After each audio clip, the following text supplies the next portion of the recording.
नमस्कार, welcome to online classes of Adarsh Shikshan Sansthan. इस video में हम क्लास 8 का 8th lesson a short monsoon diary पढ़ेंगे।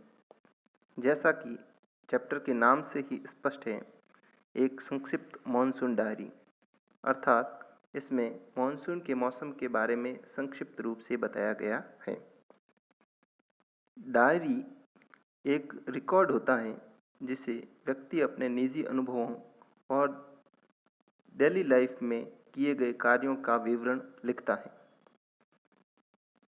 उसमें व्यक्ति अपने भविष्य की योजनाओं के बारे में, जो वो तुरंत या भविष्य में करना चाहता है, ऐसे कार्यों के बारे में भी लिखता है। अब तक जो डायरी पब्लिश हुई है उनमें सबसे फेमस है the diary of Anne Frank, जो कि एन फ्रैंक के द्वारा लिखी गई डायरी के विवरण में से कुछ भाग लिया गया है। इस पाठ में रस्किन बॉन्ड ने मॉनसून के मौसम के बारे में अपना अनुभव प्रस्तुत किया है और मॉनसून के मौसम में उसे जो छोटी छोटी खुशियाँ और कुछ पछतावे रिग्रेट्स प्राप्त होते हैं, जिन बातों से उसको रिग्रेट होता है, वो सब विवरण इसने इस पाठ में लिखा है। Let's begin. Part first, June 24. The first day of monsoon mist, and it's strange how all the birds fall silent as the mist comes climbing up the hill. Perhaps that's what makes the mist so melancholy. Not only does it conceal the hills, it blankets them in silence too. Only an hour ago, the trees were ringing with bird song, and now the forest is deathly still as though it were midnight. Through the mist, Biju is calling to his sister. I can hear him running about on the hillside, but I cannot see him. First part में सबसे पहले Ruskin bond ने 24 जून के दिन उसने क्या देखा या क्या महसूस किया उसके बारे में बताया है। The first day of monsoon mist, ये मॉनसून मिस्ट का पहला दिन था। मिस्ट का अर्थ होता है कोहरा या धुंध, अर्थात ये मॉनसून का पहला दिन था और बहुत ज़्यादा कोहरा छाया हुआ था। And it's strange how all the birds fall silent as the mist comes climbing up the hill. And it's strange, और ये काफ़ी अजीब था, how all the birds fall silent, कि सारे के सारे पक्षी जो इतनी देर तक चहचहा रहे थे, वहाँ पे आवाज़ कर रहे थे, वो सब अचानक से शांत हो गई। As the mist comes climbing up the hill, जैसे ही कोहरा पहाड़ियों पर आया, पहाड़ियों पर कोहरा छाने लगा, सारे के सारे पक्षी हैं वो एकदम शांत हो गए, उनका चहचहाना, बातें करना सब बंद हो गया। Perhaps that's what makes the mist so melancholy. शायद यही वो चीज़ है, अर्थात कोहरे के आने से चारों तरफ शांति छा जाती है, यही वो चीज़ है जो कि मिस्ट को, कोहरे को काफ़ी मेलंकली यानी दुखी, बहुत ज़्यादा सैड या दुखी बनाता है। इसीलिए लोग कोहरे को दुख का प्रतीक मानते हैं। मेलंकली का मतलब होता है very sad.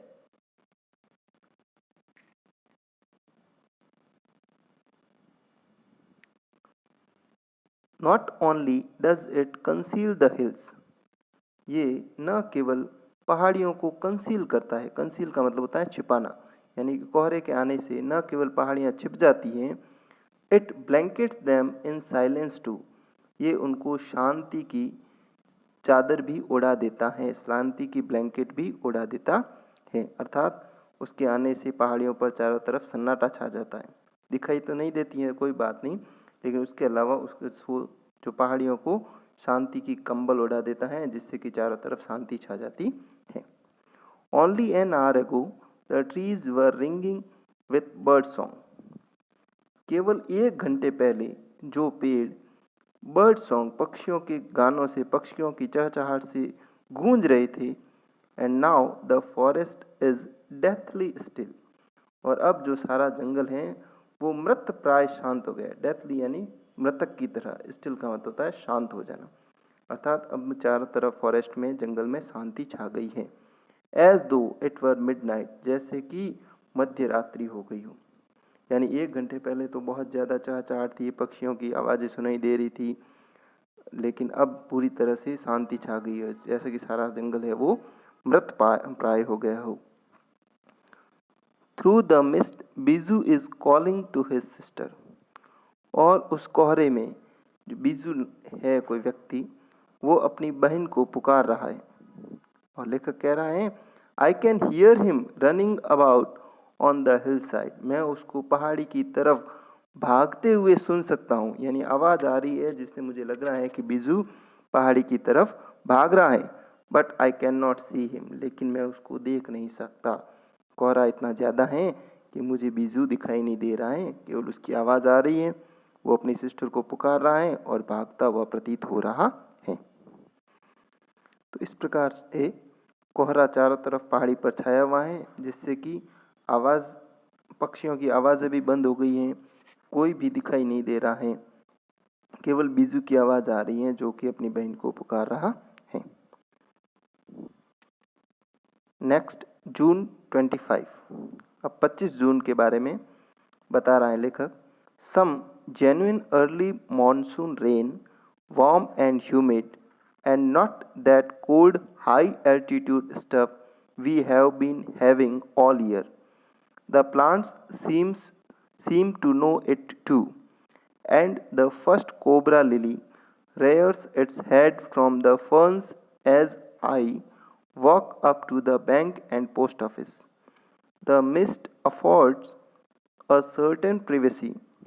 A schoolboy asked me to describe the hill station and valley in one sentence, and all I could say was a paradise that might have been. June 25th, 25 June, some genuine early monsoon rain. Genuine का मतलब स्पष्ट या वास्तविक, जो monsoon के समय में कुछ वास्तविक वर्षा होती है, वो वर्षा हो रही थी। अर्ली मानसून रेन यानी मानसून के आने से पहले जो हल्की बूंदाबांदी होती है, वैसी वर्षा हो रही थी। वार्म एंड ह्यूमिड, कुछ गर्मी थी, मौसम में कुछ गर्मी, एंड ह्यूमिड नमी थी, अर्थात थोड़ी हल्की बूंदाबांदी हो रही थी और मौसम गर्म था और उसमें ह्यूमिड अर्थात नमी थी। And not that cold high altitude stuff we have been having all year, और वो कोल्ड हाई एल्टीट्यूड, ठंड जो ऊंचाई पर अक्सर ठंड होती है, हम पूरे साल जिसको झेलते हैं या पूरे साल जो ठंड पड़ती है, we have been all year, वो दिखाई नहीं दे रही थी। अर्थात आज मौसम में कुछ ज़्यादा ही नमी और गर्मी थी। बाकी हर रोज़ तो इतनी ऊंचाई पर, हाई एल्टीट्यूड का मतलब होता है अत्यधिक ऊंचाई पर जो ठंड होती है, वो आज नहीं दिखाई दे रही थी, जो पूरी साल दिखाई देती है। The plants seem to know it too, और ऐसा लग रहा था जैसे पौधे भी इसके बारे में सब कुछ जानते हो। And the first cobra lily rares its head from the ferns, और जो पहली कोबरा लिली एक प्रकार का पौधा होता है, ये यहाँ पे चित्र में दिखाई दे रहा है, ये कोबरा लिली का पौधा है। The first cobra lily rares का मतलब होता है ऊपर उठाना, अपने सिर को ऊपर उठा रहा था या ऊपर उठ रहा था। Its head from the ferns, fern ये जो छोटी छोटी पत्ती वाले पौधे होते हैं, इनको फर्न्स बोलते हैं। अर्थात इन फर्न में से जो कोबरा लिली है वो अपना सिर ऊपर उठा रहा था। As I walk up to the bank and post office, जैसे ही मैंने बैंक और पोस्ट ऑफिस तक की दूरी को तय किया, अर्थात मैं बैंक और पोस्ट ऑफिस जाकर आया, तब तक मेरे को ऐसा दिखाई दिया कि कोबरा लिली है वो अपने सिर को ऊपर उठा रहा था। The mist affords a certain privacy, जो कोहरा होता है वो सर्टेन का मतलब होता है निश्चित, और प्रिवेसी का मतलब होता है गोपनीयता। तो जो कोहरा है वो एक निश्चित गोपनीयता को अफोर्ड कर रहा था, एक निश्चित गोपनीयता को जुटा रहा था। ऐसा लग रहा था कोहरे की अपनी एक निजी प्रवेशी हो। A schoolboy asked me to describe the hill station and valley in one sentence. एक स्कूल जाने वाले लड़के ने मुझसे कहा कि इस हिल स्टेशन और वैली को एक सेंटेंस में, एक वाक्य में डिस्क्राइब करो। डिस्क्राइब का मतलब होता है वर्णन करना, यानी इस हिल स्टेशन के बारे में और इस घाटी के बारे में एक वाक्य में आप क्या कहना चाहेंगे। And all I could say was, और जो कुछ भी मैं कह सका वो मैंने इतना ही कहा, a paradise that might have been. A paradise that might have been, एक ऐसा paradise, that might have been, जो शायद हो सकता था, यानी एक ऐसा स्वर्ग जो कभी बन सकता था, वही आज ये घाटी बन गया।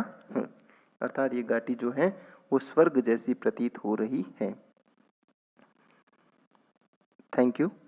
नेक्स्ट पार्ट है वो अगले वीडियो में पढ़ेंगे।